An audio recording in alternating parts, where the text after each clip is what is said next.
In history, the cult of the event is present. Oral, textual, and symbolic narratives constitute what is understood as culture, that is, the living expression of a community, a people, a nation, a race, or even a species. Perpetuating narratives is what sustains and keeps traditions alive. Authentic tradition exists to preserve stories in their original form, without subtractions, alterations, or additions. Each culture survives through the perpetuation carried out by the voices and gestures of those who, integrated and instructed within the community, guard and transmit historical content as knowledge, truth, ritual, and, essentially, tradition. The historical ego originates from the first storyteller and is continually reinforced by the other guardians of collective memory. Attributing a life of its own to history may seem like great madness. Seeing history as something that constantly reveals and reshapes itself to sustain its own movement implies a high degree of misunderstanding of its nature and function.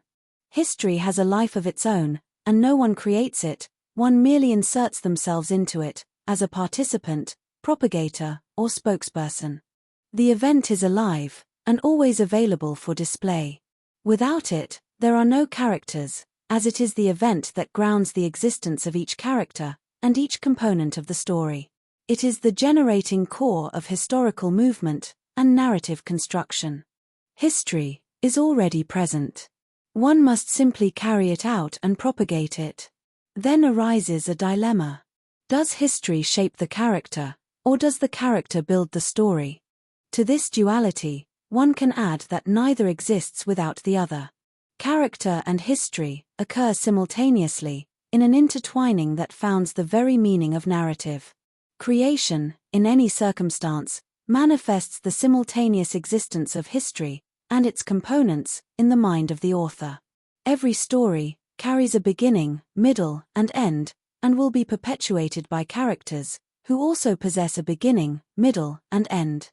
To the being, this entity who lives and experiences, remains the challenge of seeing themselves in the stories through the expansion of senses that project them beyond the condition of character.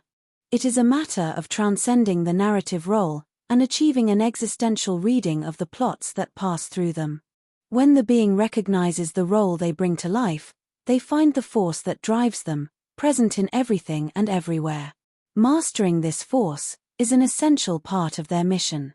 In other words, by transcending the character and distancing themselves from the narrative, the being awakens to creation and understands how it is accomplished. It is now their role to become master of that creation and go beyond the very creator.